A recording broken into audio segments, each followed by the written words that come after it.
Josh here. And yes, it's finally time to talk about the sorcery market again. Now, I do have a very specific purpose for this video. I will not be talking about Gothic foils. That whole side of the market is still a mess, and I don't think it's anything that anyone can really address right now because it needs more time to really settle. I'm also not going to talk about the things happening in other sets. All I want to talk about today is non-foil Gothic cards. And I want to kind of make this interesting by talking about cards that have spiked and cards that have dived. Just to show the absolute volatility that we have seen with the release of Gothic. And hopefully some of us, including myself, remember these lessons when the next set comes. We probably won't. So, non-foil Gothic cards. I do want to say one thing before I dive into the cards themselves. I have had several sellers contact me indicating that they are struggling to keep certain unique cards in non-foil in stock because of the burgeoning player base, because of the excitement for the new set, and just because opening Gothic, that's a lot of uniques. It's hard to hit a particular card. So, just know that your favorite seller might not have a card. You may need to look at other sources. And there's nothing wrong with that. If if a seller just cannot get the card that you would like to have, there's nothing wrong with checking with other people to get what you want. But right now, it's very difficult for some sellers to keep everything in stock, even some of the largest. They're doing everything they can to keep them in stock, but it's tough. And it's going to be even more difficult with Beta and Arthurian Legends as we move on down the road. But let's talk about Gothic non-foils. We're going to start with a card that has absolutely skyrocketed over the past few days. That card is Sister Stephania. The sister. Sister Stephania. Is that it? Sister Stephania. There it is. I got it. Sister Stephania. Solid card. 2 mana. 2 power. Has ward. Silences other nearby minions. Pretty good. Actually, that's quite good, right? If you have a 2 mana minion and it's got 2 power and a decent ability, that's probably a pretty good card, generally speaking. She has 2 abilities. So, this card was $4. $4. And then someone decided, no, that shouldn't be a $4 card, and bought as many as they could get their hands on. And so now the sister is $20. This card is not a $20 card. It's a good card, without a doubt. And maybe, if a Savior deck that has an Earth base becomes very prevalent, she may be, one of those auto includes for that deck, but the real question is, does it become the dominant part of the meta? Maybe that could keep her at $20. But even then, I just don't see that happening. This is a good card, though. It's not a $4 card. 2 for 2 with Ward, which I just want to say, Ward as an ability, yeah, it feels like it should cost 1 mana. So if you're just getting it for free, yeah, take it. And then she can silence all the other minions around her. And you can say, okay, well, That could be bad if you're in a ward deck. You're going to silence your own minions. That's true. You can silence your own minions. But, you know, you just got to be aware of where your minions are at and where you play her. And then you can use her to potentially break a bunch of your opponent's stealth or a bunch of their wards, right? It can be a very useful card to destroy ward and to destroy stealth that your opponent's minions may have. So, a high versatility card. Different uses, right? She's got the ward, so she can take a hit. You know, she can chump block once. It doesn't matter. She got the ward. Fantastic. When she comes in, she can break other wards. She can break stealth. Great. She can, you know, temporarily deal with, you know, some ability on a minion that you're struggling with. That vampire, when it tries to attack, you're not going to gain that health now, are you? Because it's been silenced by the sister, and she's got a ward too, so it's not like the vampire can just come in and hit her. So that's a high versatility card. Definitely more than $4.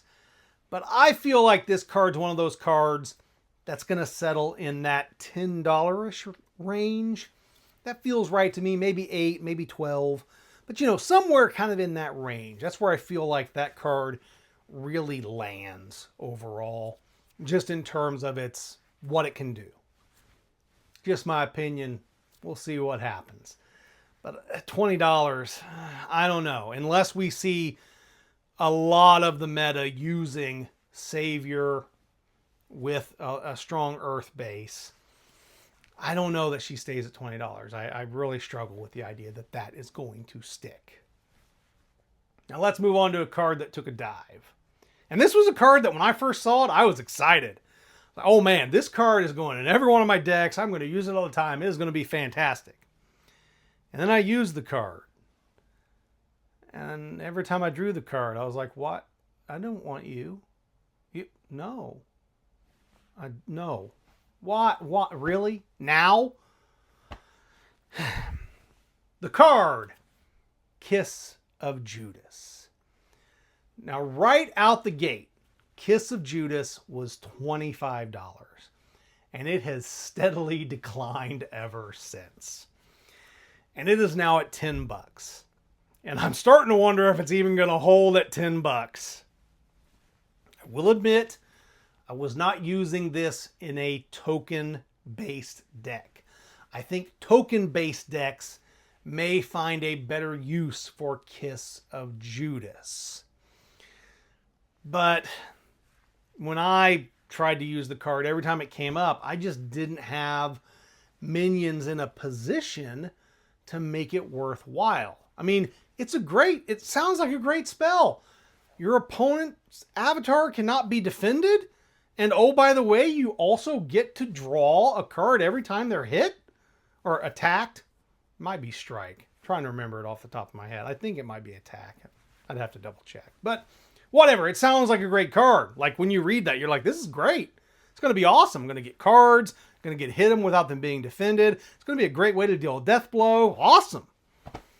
And I got to tell you, every time I drew it, I was just like, man, this is not the time. I need gas, and this is not gas.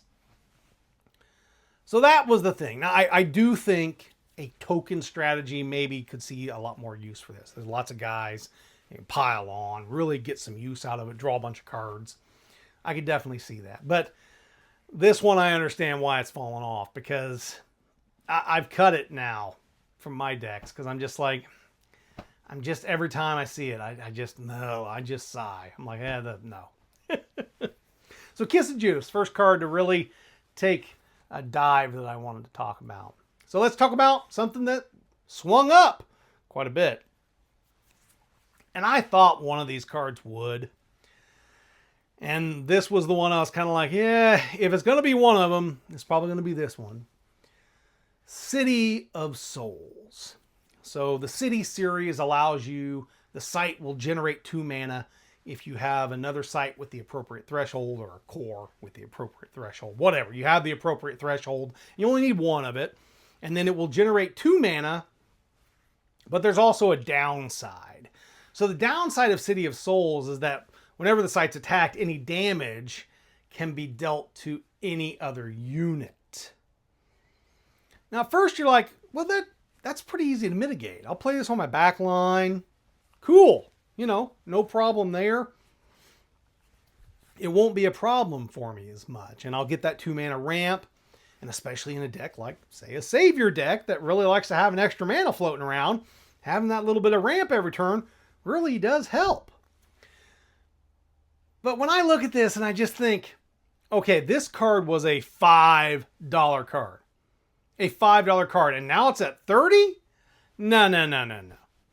Look, this may be a good card. It may turn into a great strategy. People may play it all the time. But it's not going to stay at $30. There is no way. Even there are no sites that ever really held that kind of a premium value. The closest thing is Mirror Realm, which still is sitting at like 23, 25, somewhere in there. But even, Color Out of Space hasn't held this. Those sites that are played in a lot of decks. Okay, the tri-sites are an exception, but they're the tri-sites. So, yeah, okay, there's an exception. But the tri-sites help multiple decks. The only people who are playing City of Souls are in Earth. So that in and of itself is a heavy limitation, especially if Earth doesn't become dominant in terms of play. So I just don't see this $30 price tag sticking. And let's say that even a meta develops where Earth is very prominent, and I'm going to guess that would be based around a Savior deck. If that happens and people are playing a lot of City of Souls, I still think this is a $15 card. I mean, that's kind of where I'm at. Maybe 18. I don't know if it hits 20. But I just don't see this staying at $30. Now, I can always be surprised. But buying it up to 30... I just don't see it. As entertaining as I think the card is, but there are other alternatives you could play rather than spending $30. You can get a lot of other cards for $30. So I just don't see it. Even though I do think, yeah, it's probably going to stay off $5, especially if that meta does develop. Next card, another card that took a huge dive. When we saw this card, I think everyone was excited. Blaze of Glory. Blaze of Glory lets one of your units, does it say unit or does it say minion? Might say minion. Attack everything around it, and it keeps doing it until it dies. It fights everything around it. So, fantastic, right? That's a solid card. And so when it came out, it was $25. This card is going to be great. People playing Fire, they're going to play this thing. They're going to play it to death. And it has just slowly declined. Now it's down to $5. And for those of you who are like, I don't get it. If you're in Fire, you're going to play Blaze of Glory. It's amazing. You're right. It is amazing. But it's also in the precons. So, because of that, it's readily available. Anyone can go out and buy a Gothic Precon and they have a copy of Blaze of Glory. So the only people who are going to want this are folks who don't want to swap cards out of their deck. And even then, those people are probably like, I'll just buy 2 Precons. I'll have all these extra elites and uniques. Maybe, gets me my Darkest Dungeons too. Gets me some really cool elites like the Lacuna Entity. And, oh yeah, this is fine. Now I've got 2 copies. I don't have to switch them out of my decks. Great. So that is the thing with Blaze of Glory. Great card. But you can get it by just going out there and buying a Precon. And so I think people have slowly realized that, and the card has slowly declined until it's at $5.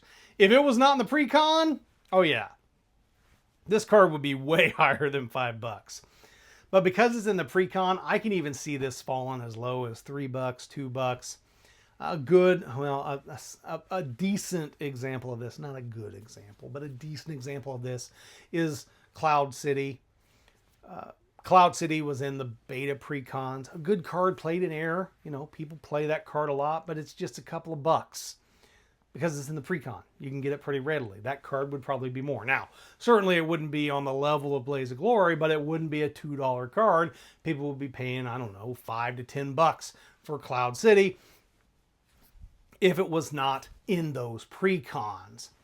Blaze of Glory is going to suffer because of that inclusion, and it's never going to be one of those cards that people are like, oh, I'm going to go out and pay $20 or $30 for this card, even though it is very good.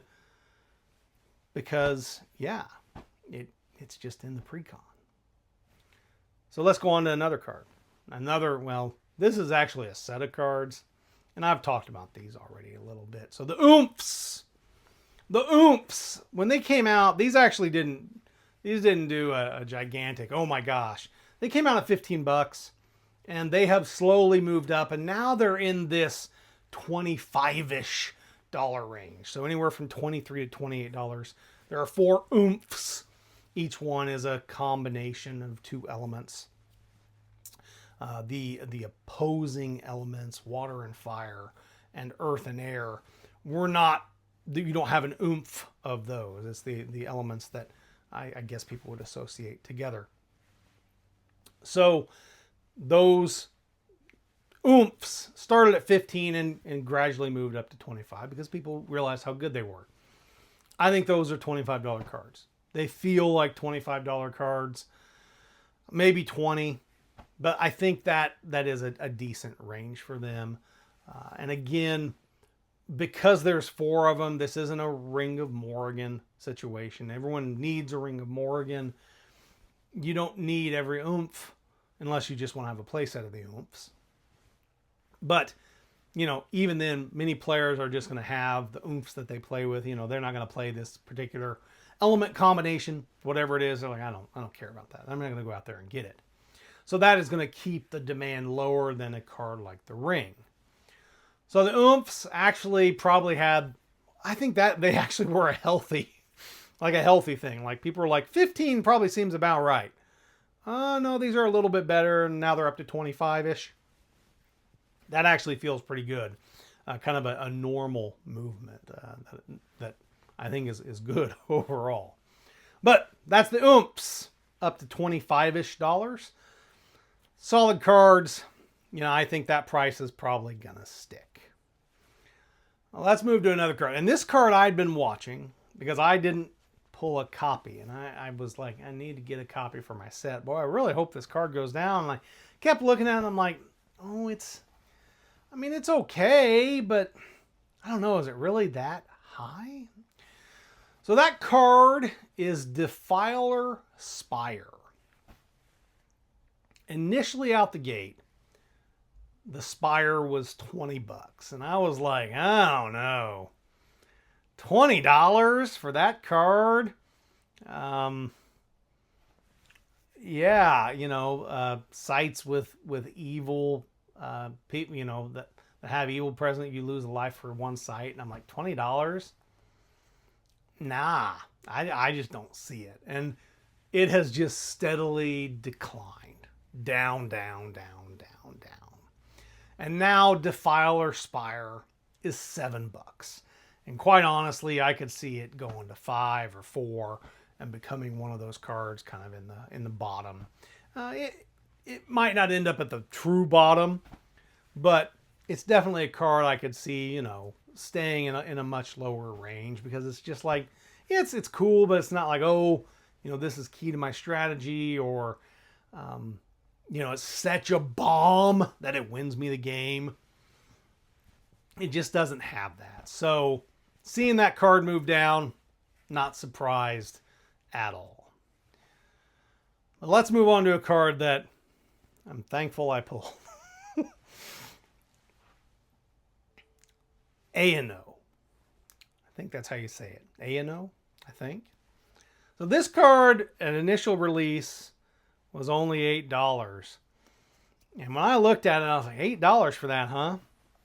So you've got a card, a minion, that can step across the realm at the bottom and gain stealth, which then means in its next turn, you can hit their opponent's avatar because it has stealth and they can't defend it. And then at the end of that turn, it can step back to gain stealth again and be protected for that turn with the stealth. Now, of course, she won't be able to step back until, right, the following turn. So you're going to lose a whole turn of attacking. It's not something where you can every single turn do this bounce back and forth. But that still felt really powerful, especially with Interrogator. I was like, boy, this seems awfully strong. Now, someone finally realized that, and another channel that will not remain nameless actually brought this up and put this card in their tier list. And I don't remember whose channel actually did. I think it was Old Fashioned Nerds. I think it was actually on CJ's channel, but Bruce was there participating. Bruce at Golden Eagle Cards. They go back and forth. So like they'll do one thing on Old Fashioned Nerds, CJ's channel, and then they'll do another thing on Bruce's channel, Golden Eagle Cards. They go back and forth. I'm not sure which one it is. I'll link the video where they do talk about it. But they talked about it. The price went up a little bit, and then I don't know. I feel like someone watched the video like 2 days later and were like, "Oh, buy," and then they bought this card. So A&O has gone from $8 to $35. $35 is an awful lot. As good as the card is, but you know, you're not getting that 3 damage every turn. That isn't happening. It's still a good card, but 35, we're talking, I mean, that's, you know, Arthurian Legends Morgana price level, you know, initially around set release. I think she was at 35. She may have been 25, but just 35 seems like an awful lot for her. Now, 20? Okay, I can see 20. I can see 20 in a world where water is the dominant meta. I can definitely see that. Because her ability to basically keep gaining stealth, that can play into a lot of strategies. And basically get that free attack. You know, and you can combo it with the Interrogator. You could potentially combo it with Kiss of Judas, although that's definitely a lesser play, right? You're only going to get the 1 card. But if you got a lot of tokens and her, then yeah. Okay, there's you know, a way to use it. So just that ability to kind of have that minion that can gain stealth and cross the bottom of the realm and strike your opponent. Excellent way to get Death's Door. So yeah, definitely has a lot of potential. Not $35 worth of potential, but I can see the $20 to $25 range. I can definitely see that level. 25, can I see 25?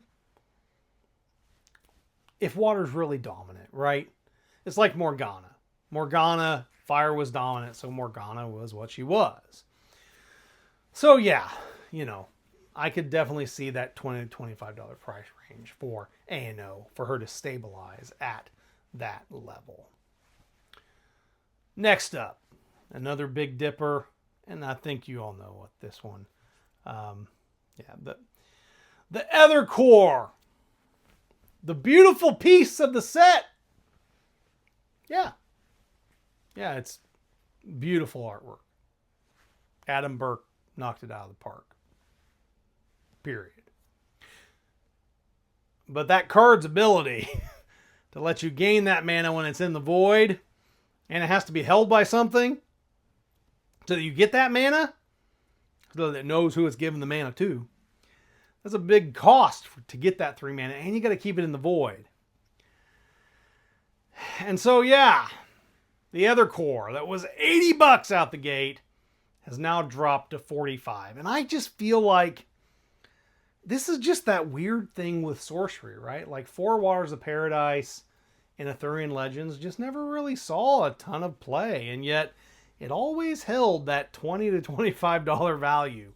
It's this weird thing in sorcery where, you know, a card that is thought highly of out of the gate, I don't know if it's the text or the presentation or whatever it is, sorcery seems to have this. There's a card that's like, oh, that card, you know, the art's amazing, I'm going to pay more for it. Or, well, that ability is amazing, I'm going to pay more for it. When really, in reality, it doesn't really translate to the game. I don't know what it is, but Ethercore definitely feels like that is going to be the card for Gothic that retains a higher value than probably the amount of play it sees. Now, it could be, someone could develop some type of a Void Walk deck that's very aggressive, very aggro, and including Ethercore in that deck could actually really work out.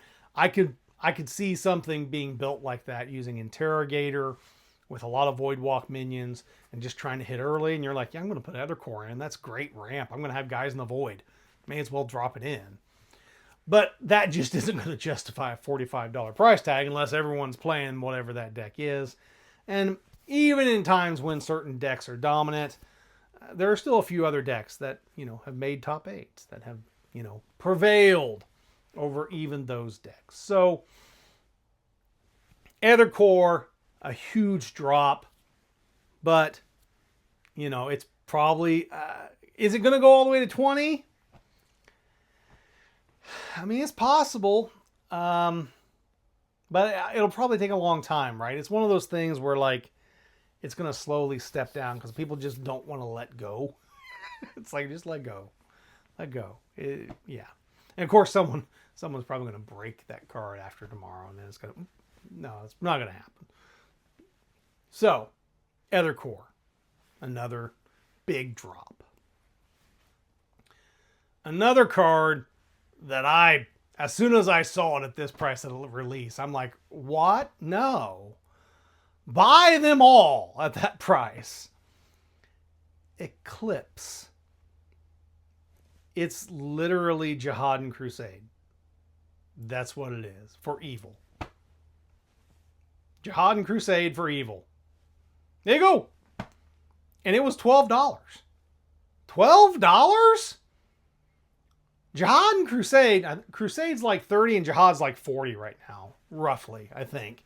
You might, it's hard to get a price bead on those cards just because certain marketplaces won't allow them to be listed because of their name.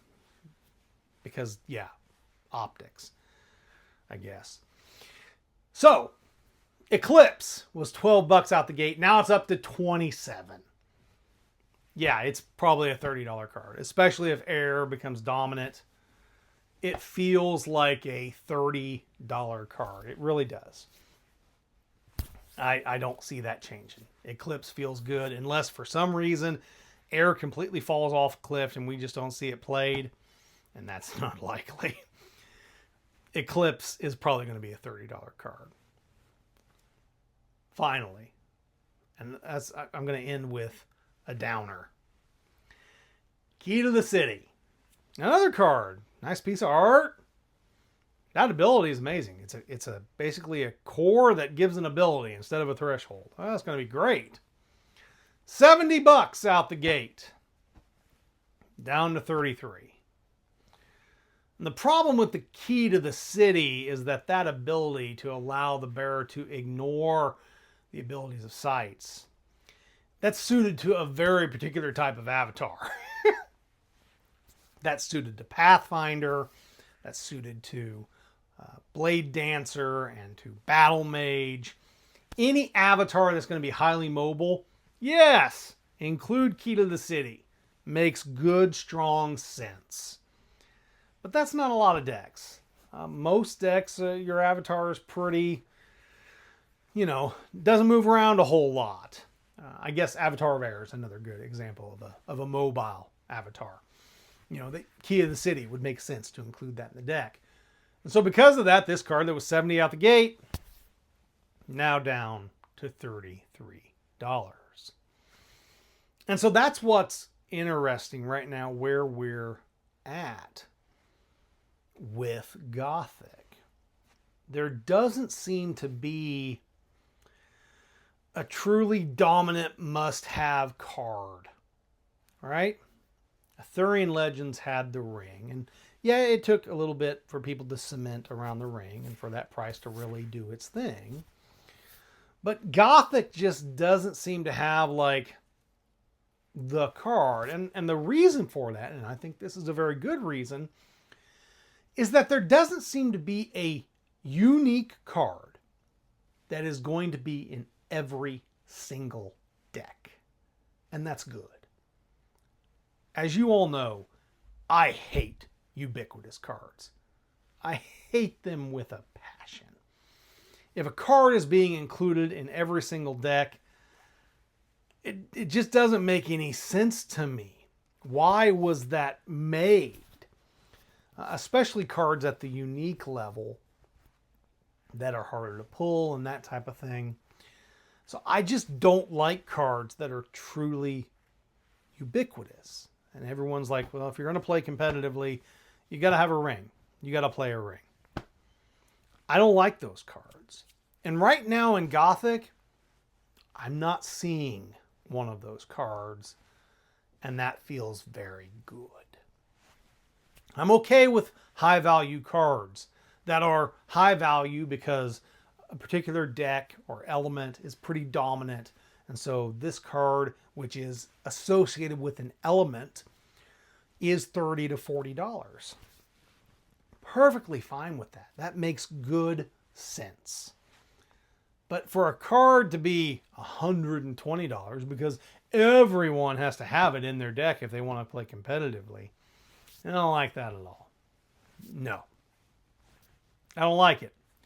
So looking at all of this, what I'm seeing in Gothic, I'm like, I don't think we've got a ring. Thank the maker.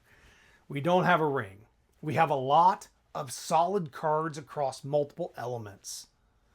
Huzzah! That's what we want. Solid cards across multiple elements.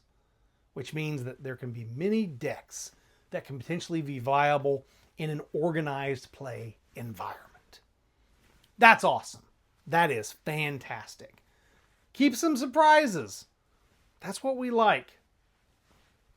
So, I'm not seeing that in Gothic. I hope a card doesn't become like that in Gothic. I suppose people can make an argument that Toolbox may have become that card. Yeah, but it's an exceptional. You can get your hands on it. I'm probably too nice to those cards. I'm too nice to Toolbox, and I'm too nice to Tor's Hammer Trinket. I may have to get mean on those cards because they're ubiquitous. I may have to. Oh, a few other cards I wanted to mention. Not uniques. 2 cards, 2 elites that I really, are good elites. Sphere of Animosity. This card jumped up. People bought a whole bunch of them, probably one individual, and has moved Sphere of Animosity up from $1.50 to $5. Now, I can tell you the same thing happened to Valley of Delight in Arthurian Legends. And people would keep buying it and trying to keep it at $5. But the player base just wasn't big enough to justify that. And so, it would get to 5 and then it'd trend back down to 4 or 350. And someone would buy them, get to 5 and trend back down. And so that's what's going to happen with Sphere of Animosity, in my opinion. It's good to have $5 elites. That's very good. You want some of those non-unique cards to have some value. That's good. When people open a pack and they're like, oh, a $5 card. You feel better about it. It's not, oh, this card is 10 cents. Huh? Whoop. People feel good about a $5 card. It's good to have $5 cards. So people, trying to buy that up. But just know, no matter what people do with Sphere of Animosity, there's going to be Gothic open for at least a year, probably 2. There's going to be so many Spheres of Animosity out there. So, yeah, is it worth $5 in terms of play? Yeah, it probably is, but there's going to be so many of them. It's going to be very hard for it to sustain $5. Now, maybe it'll be the first card to do it, and it could. Like I said, player base has grown substantially. We have a lot more players. Maybe they can support that $5 level, and if so, that's awesome. Happy for it. Another card, and this card I'm actually kind of surprised it hasn't suffered this kind of same thing that has happened with Sphere of Animosity, is Sterngeist. I think Sturmgeist is a really strong card. Maybe it hasn't happened to Sturmgeist, which is like $1.50, I think, right now. Someone hasn't gone to the $5 level on it because they have to cast a magic. It's not cast a spell. They have to cast a magic. I think that's right. I hope that's right. They have to cast a magic for it to trigger. If it was just a spell, then everyone would include it. But because I'm pretty sure it says just a magic, maybe that's what's mitigating it. People are like, well, minion heavy decks, they're going to cast as many magics. So, you're not going to get to activate the ability. But really, I really did think Sturmgeist would kind of see that same kind of thing that happened with Sphere of Animosity. But it didn't. One last card I want to talk about. And this really does make me happy. Although I should be mad. Toolbox! Toolbox is like $2.20 or something like that. $2.50, I don't know, somewhere in there. An exceptional, that's $2. Fantastic. I feel like cards like that, where you can get, a couple dollars out of an exceptional, I feel like those are very important to the overall EV of a box, right? Okay, I got, 2 toolboxes. That's another $4 to my EV.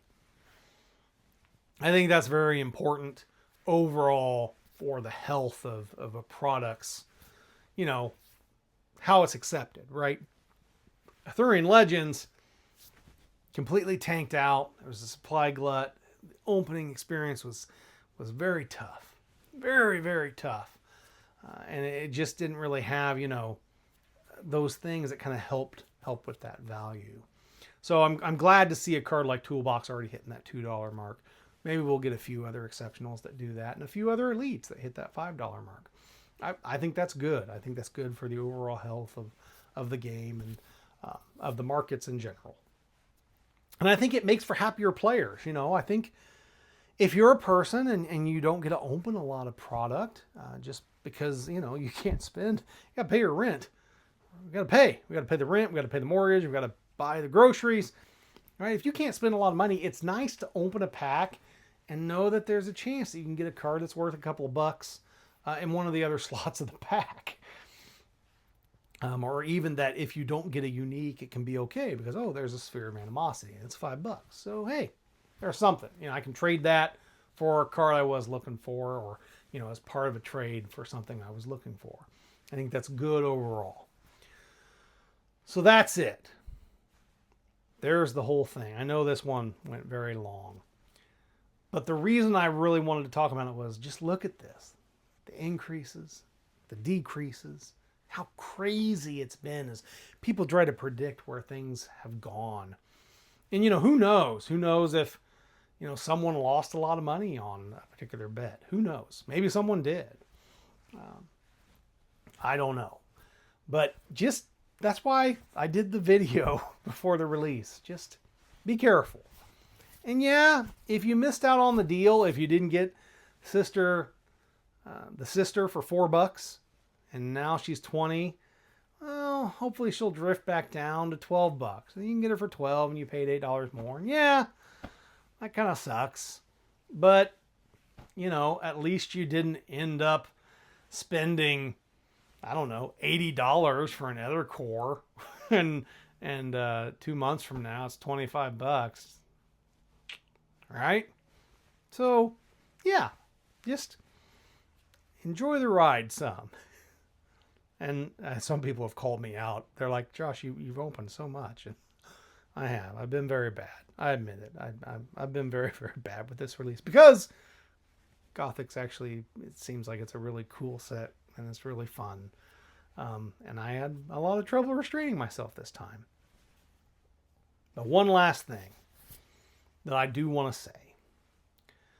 Before I made this video, I went to all the beta uniques. There are 65 uniques in beta. And of those 65, 20-ish of them are in the $4 or less range. And there's a couple of them, more than a couple, that are in like the $2, $2.50 range. There's 110 uniques if we include those 4 avatars in Gothic.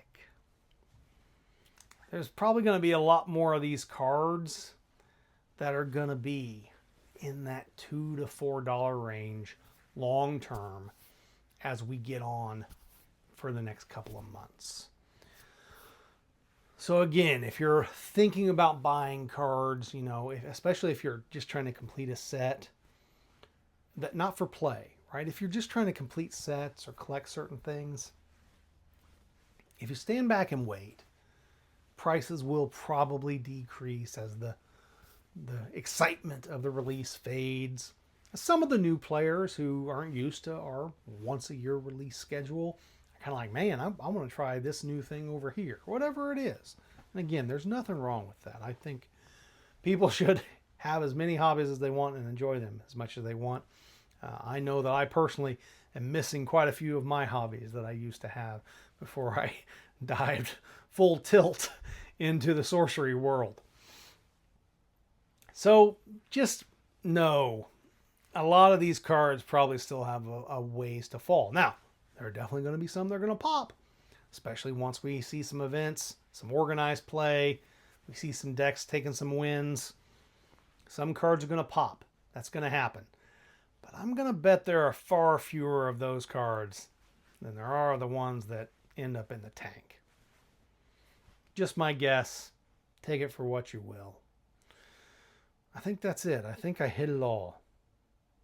Yes. I will get to Gothic foils. I will get to the other sets. I'm very aware there are things happening. I want to talk about them. But for today, Gothic non-foils. That was the topic. I hope you enjoyed it. If you disagree with my assessments, if you think I'm wrong about anything, if there's a card I missed, you're like, Josh, why didn't you talk about this? Go ahead. Let me know. Tell me in the comments. I'm happy to talk about it there too. I do try to respond a lot in my comments. So, you know, let me know. I'm happy to talk about anything. And, you know, maybe I'm wrong. Who knows? And maybe you've got a really good argument why I missed on this or that. As always, keep on contesting the realm!